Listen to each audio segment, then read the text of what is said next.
Yani hacılarınki çaç aldırışı, ayollarının çaçlarının kesişi bu yerda yerim ihramdan çıkıldı. Yani öz vaqtida ihramga kirganda u hoji Makka zaminida o't cho'plarni yulush, xushaq jandarlarni o'ltirish, o'zining soqol burtlarini elish, chochlarini yulush degandek yoki bir yerlardan qon chiqib ketish degandek har xil ishlardan to'silgan bu kishi yerim ihramdan chiqqandan keyin yani ayol o'zining ayoliga yaqinchilik qilishdan boshqa normal bir holatga kirdi. Qurbonlikni qilib bo'lgandan keyin tavof ifoza, yani hajninki farzlardan biri bo'lgan tavof ifozini yani Kabe'ga qarab yo'lga chiqib hojilar Kabe'ni 7 qitim tavof qilamiz, tavofdan keyin sa'i qilamiz. Yani Safa bilan Marva o'rtasida 7 qitim aylanamiz va u yerdan yenib chiqib yana Minatiga kelib o'rinlashimiz. Demek mana bu şundaq ko'chishlar bilan, mana bu şundaq menishlar bilan hajninki farzlari o'rindilayotgan bo'ladi. Atisidan tortib, yana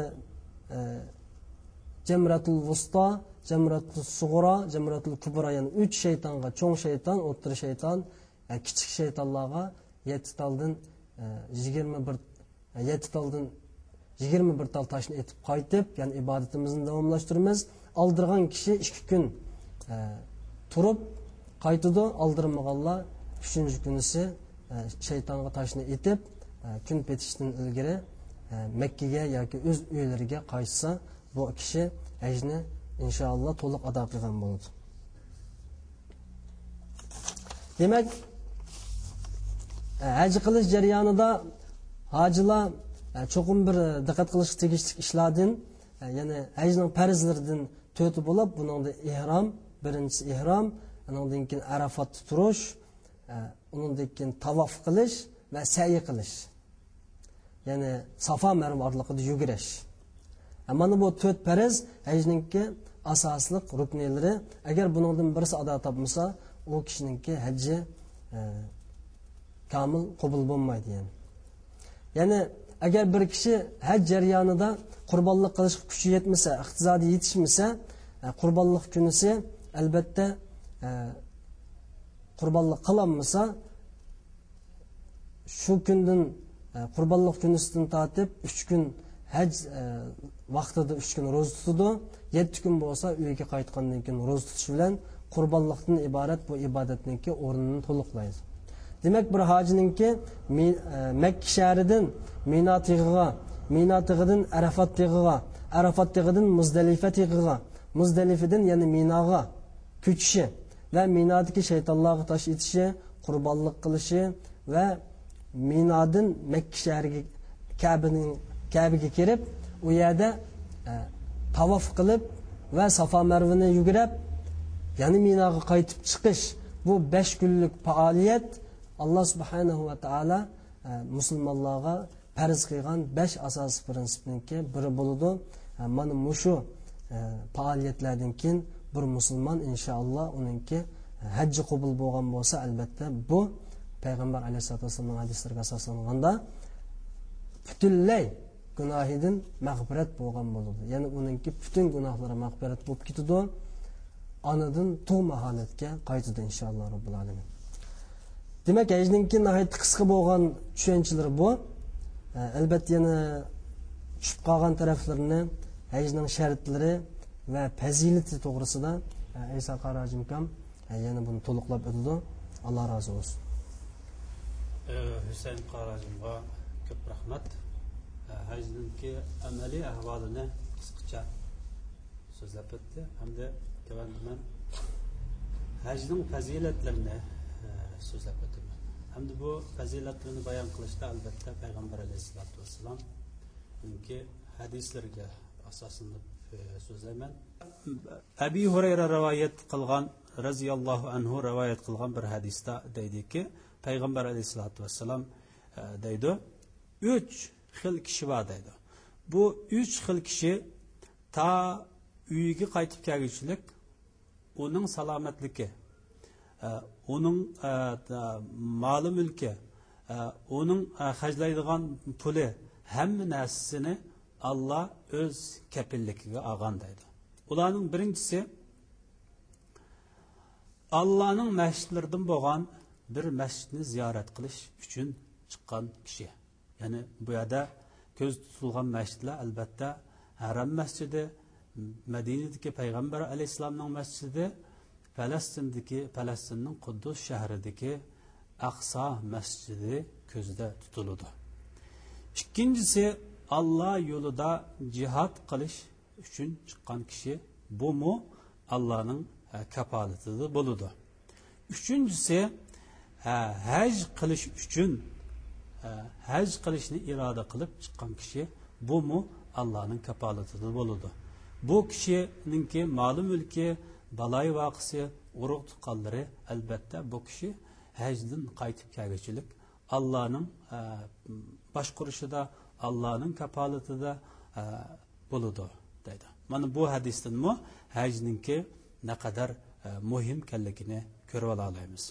Yani bir hadisda Jabir radhiyallohu anhu rivoyat qilgan yana bir hadisda payg'ambar alayhisalom deydiki, hajilar, umri qilg'uvchilar Allah'ның elchilari deydi. Qarindoshlar, Allah'ның elchisi bo'lmak oson masala emas.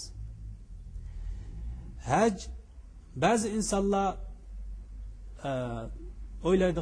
o'ylagandek shakldilam bir yerdan yana bir yerga yo'tkilib, bir kundan yana bir kunga yo'tkilib, qurbonlik qilib, shakldilam tugitib qo'ysa bo'ladigan bir ibodat emas.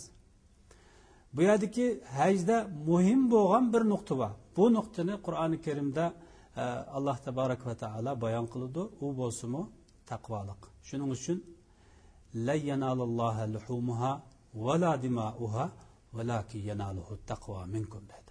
Mana bu oyatda sizlar o qurbonlik qilgan qo'yning go'shi yoki uning qini Allah tabarak va taolaga yetmaydi dedi. Lekin Allohga muhim bo'lgan, Allohga yetadigan muhim bo'lgan narsa nima desa, sizlardan bo'lgan taqvolik, sizlardan bo'lgan Allohdan qo'rqinchilik, Allohdan qo'rqish, Allohga taqvo bo'lish, bu Allah uchun yetadi deydi. Buningdan biz hajninki haqiqiy maqsadining taqvolik ekanligini mana bilib olamiz. Mana bu hadisda Allah tabarak va payg'ambar alayhisolatu vassalam haj qilguvchilarni, umr qilguvchilarni Allohning elchilari deb sifatladi. Bu sifatlab bilan to'xtab qolmay dediki, agar ular Allohdan bir narsani so'rasa, Allah beradi deydi. Allah'a dua qilsa, Allah ularning ibodatini icabet qildi deydi. Allah'dan bir narsani so'rasa, Allah so'ragan narsaning hammani beradi deydi. Bu nima degan katta bir fazilat. Yana bir hadisda Abi Hurayra rivoyat qilgan yana bir hadisda deydiki, payg'ambar alayhisolatu vasallamdan bir kishi, ya Rasululloh, sen bizga islom dinini nayt yaxshi tushundirdi, nurg'un amallarni bizga deb o'tding. Bizga muhim bo'lgan, sen so'zlagan amallarning ichida qaysi biz uchun afzal, muhim bo'lganini so'zlagan. Men shuni tutib mangay deb so'radi dedi. So'rgan vaqtida payg'ambar alayhisolatu vasallam birinchi muhim bo'lgan narsa Allohning payg'ambariga iymon keltirish dedi. Uningdan keyin yana muhim bo'lgani bormi degandan keyin payg'ambar alayhisolatu vasallam dediki, Allah yo'lida jihad qilish dedi. Uningdan keyin u kishi yana so'radi dedi. Yana so'rab, yana muhim bo'lgani bormi degandan keyin haj qilish, yaxshi ravishda Allah'ning payg'ambari buyurgan shaklda, buyurgan ravishda haj qilish, ya'ni hajji mabrur qilish bu amallarningki eng afzali dedi. Unda bo'lgankan biz Uyg'ur musulmonlari hajni chuqum ado qilishga niyat qilishimiz lozim. Niyat qilgan narsaning hammaga Allah insonni erishtirdi. Mana bu bir necha hadisdan hajning naqadar bir fazilatlik, naqadar bir insonni taqvolikqa boshlaydigan, naqadar insonni Allohga yaqinlashtiradigan bir amal ekanligini bilib olamiz. shu hajga munosabat